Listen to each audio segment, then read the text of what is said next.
हर सुबह का सीन सोचिए। आप उठते हो, किचन में जाते हो, गैस जलती है, दूध गर्म होता है। आपके दिमाग में एक सिंपल सी सोच होती है, ये दूध सेहत के लिए है, बच्चे स्ट्रोंग होंगे, कैल्शियम मिलेगा। हम में से ज्यादातर लोग बिना सोचे समझे ये मान लेते हैं कि दूध मतलब शुद्ध दूध। लेकिन अब यहीं पर एक अनकंफर्टेबल सच सामने आता है। अगर मैं आपसे कहूँ कि जो दूध आप रोज पी रहे हो उसके 68% सैंपल्स एफएसएसएआई के सेफ्टी स्टैंडर्ड्स पर फेल हो चुके हैं। और सिर्फ फेल ही नहीं, उनमें से ऐसे केमिकल्स मिले हैं जो धीरे धीरे आपके शरीर को अंदर से नुकसान पहुंचा रहे हैं। अब यहाँ एक इम्पोर्टेंट सवाल उठता है, क्या आप सच में जानते हो कि आप क्या पी रहे हो? आज इस वीडियो में हम बात करेंगे एक ऐसे सिस्टम की जो बिल्कुल चुपचाप इंडिया के हर शहर, हर गांव, हर घर तक पहुंच चुका है। ये है फेक मिल्क माफिया। एक ऐसा नेटवर्क जो दूध जैसे बेसिक और ट्रस्टेड फूड को भी जहर में बदल रहा है। सोचिए, आप रोज चाय, कॉफी, लस्सी या दही बनाते हो।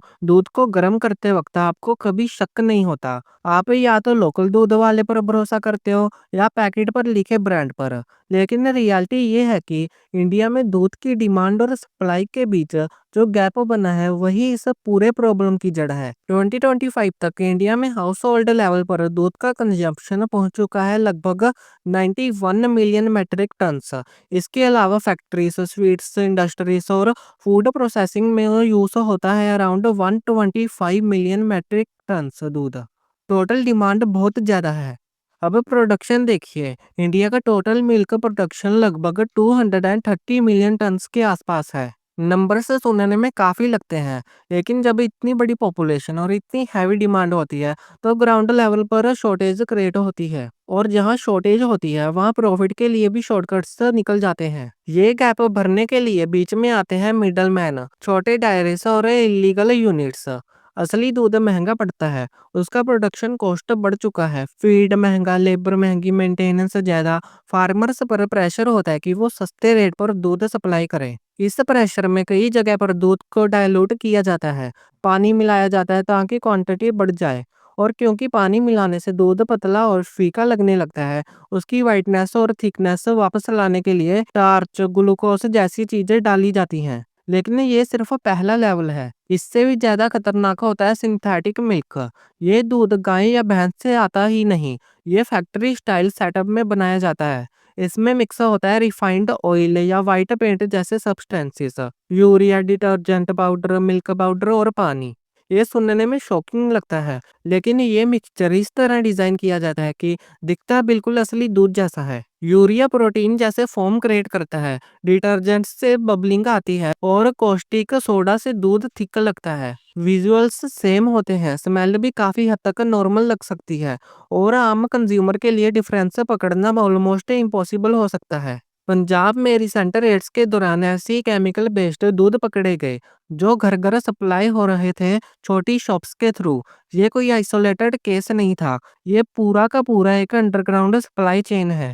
सितंबर 2025 में ओडिशा के कटक डिस्ट्रिक्ट के अतगढ़ एरिया में पुलिस ने 1000 लीटर से ज्यादा अडल्टरेटेड मिल्क सीज किया। इस दूध में पानी, नमक पाउडर और हार्मफुल केमिकल्स मिले हुए थे। ये दूध संबलपुर से कटक के एक बड़े डेयरी सेटअप तक जा रहा था। यूपी में दिवाली से पहले मथुरा और आगरा के डेयरीज से 3300 क्विंटल्स अडल्टरेटेड फूड सीज किया गया, जिसमें दूध और पनीर भी शामिल था। इसका टोटल वैल्यू था रुपीस 4.76 करोड़। इस पूरे सिस्टम को चलाते हैं मिडलमैन। ये फार्मर से सस्ते रेट पर दूध उठाते हैं, फिर गांव की इलीगल यूनिट्स में उसको अडल्टरेटेड करते हैं और फाइनली शहरों के वेंडर्स और डायरीज को बेच देते हैं। दिसंबर 2025 में एफएसएसएआई ने नेशन वाइड इंस्पेक्शन ड्राइव चलाई। इसमें कई अनलाइसेंस्ड यूनिट्स बंद किए गए। लेकिन प्रॉब्लम यह है कि सप्लाई चेन इतनी लंबी और फ्रेगमेंटेड है कि ट्रेसेबिलिटी बहुत मुश्किल हो जाती है। अब सवाल ये है, ये सब होता क्यों है? जवाब सिंपल इकोनॉमिक्स में छुपा है। इंडिया की पॉपुलेशन लगातार बढ़ रही है। 2025 से 2034 के बीच पर कैपिटा मिल्क डिमांड लगभग 3.1% सालाना बढ़ने वाली है। प्रोडक्शन भी बढ़ रहा है अराउंड 3.6%, लेकिन हर जगह यूनिफॉर्मली नहीं। कई रीजंस में मिसमैच बना रहता है। 1 लीटर असली दूध बिना अडल्ट्रेशन बेचने पर फार्मर्स या डायरी का 30 to 50% प्रॉफिट कम हो जाता है। लेकिन अगर पानी मिलाया जाए तो वॉल्यूम ऑलमोस्ट डबल हो सकती है और कॉस्ट बहुत कम बढ़ती है। इस सिचुएशन में कई लोग इससे सर्वाइवल स्ट्रेटजी मान लेते हैं। नॉर्दर्न स्टेट्स में ये प्रॉब्लम ज़्यादा है। बीकानेर में रिसेंट टेस्टिंग में 97% सैंपल्स अडल्टरेटेड पाए गए। पंजाब में पिछले 3 सालों में टेस्ट किए गए 1915 सैंपल्स में से 902 अडल्टरेटेड निकले। और ये सोचना गलत होगा कि सिर्फ लूज दूध ही अनसेफ है। पैक्ड मिल्क भी पूरी तरह सेफ नहीं निकला। एफएसएसएआई के 2025 सर्वे के मुताबिक 68.7% सैंपल्स सेफ्टी टेस्ट्स में फेल हुए, जिसमें डिटर्जेंट्स और यूरिया जैसे सब्सटेंसेस डिटेक्ट किए गए। इस पर लीगल एक्शन भी हुआ। मथुरा में अडल्टरेटेड मिल्क के केसेस में 4 एफआईआर से दर्ज हुई और 6 डायरीज लाइसेंस सस्पेंड किए गए। 2019 के नेशनल सर्वे में भी 41% सैंपल्स पुअर क्वालिटी और 7% अनफिट पाए गए। 2025 में भी ट्रेंड ज़्यादा बदला नहीं। अभी यहाँ एक और सवाल उठता है, गवर्नमेंट टेस्टिंग इसको पूरी तरह क्यों नहीं रोक पा रही? रीज़न है लिमिटेड कैपेसिटी और इन्फोर्समेंट गैप्स। जैसे इंदौर में 49,290 सैंपल्स टेस्ट हुए, लेकिन पूरा मार्केट कवर करना प्रैक्टिकली मुश्किल होता है। रूरल एरियाज में इन्फोर्समेंट वीक होती है और इंटर स्टेट मूवमेंट्स को ट्रैक करना और भी मुश्किल है। अब बात करते हैं सबसे इम्पोर्टेंट चीज की, हेल्थ इम्पैक्ट। साइंटिफिकली समझते हैं कि जब ये अडल्टरेंट्स बॉडी के अंदर जाते हैं तो क्या होता है।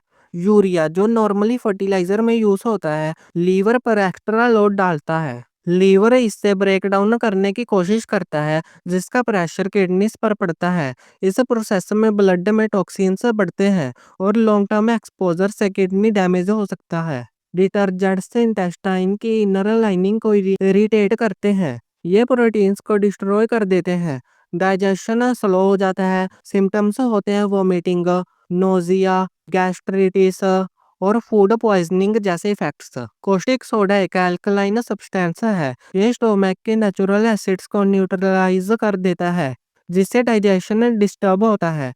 टाइम के साथ टिश्यूज को डैमेज पहुंचता है। ग्लूकोज और स्टार्च एक्स्ट्रा शुगर प्रोवाइड करते हैं, जो ब्लड शुगर स्पाइक्स लाते हैं। इससे हार्मोनल इम्बैलेंस होता है, जैसे इंसुलिन रेजिस्टेंस। फॉर्मेलिन जैसे प्रिजर्वेटिव्स सेल्स को डायरेक्टली हार्म करते हैं। लॉन्ग टर्म एक्सपोजर से कैंसर रिस्क बढ़ने की बात साइंटिफिक स्टडीज में आती है। ये सब इफेक्ट्स एक दिन में नहीं दिखते, ये धीरे धीरे अक्यूमुलेट होते हैं। बच्चों में ग्रोथ इफेक्ट होती है क्योंकि उन्हें रियल कैल्शियम और प्रोटीन नहीं मिलता। एडल्ट्स में हार्ट प्रॉब्लम, ऑर्गन फेलियर जैसे रिस्क बढ़ते हैं। Indian council of media research के मुताबिक डिटर्जेंट्स से गैस्ट्रोइंटेस्टाइनल कॉम्प्लिकेशंस और यूरिया से इरिवर्सिबल ऑर्गन डैमेज का रिस्क होता है। फिर भी हम इतना दूध क्यों कंज्यूम करते हैं? क्योंकि हमारी कल्चर में दूध को सुपर फूड माना जाता है और इसी कल्चरल ट्रस्ट का फायदा ये माफिया उठाते हैं।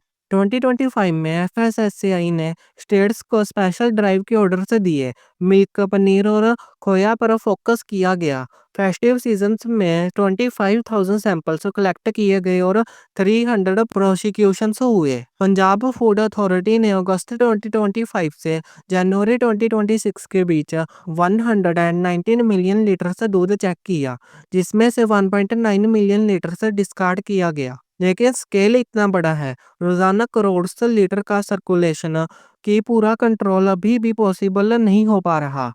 ये फेक मिल्क माफिया सालों से चल रहा है। आज भी 68% सैंपल्स फेल हो रहे हैं और हर रोज करोड़ फैमिलीज बिना जाने इस दूध पर डिपेंड कर रही हैं। इसलिए जब आप अगला गिलास दूध का उठाओ, एक बार जरूर सोचिए, हो सकता है उस गिलास के अंदर वो केमिकल्स हों जो आपके शरीर को धीरे धीरे अंदर से खोखला कर रहे हैं। और सबसे बड़ी बात, सिस्टम अभी तक इस प्रॉब्लम को पूरी तरह रोक नहीं पाया है।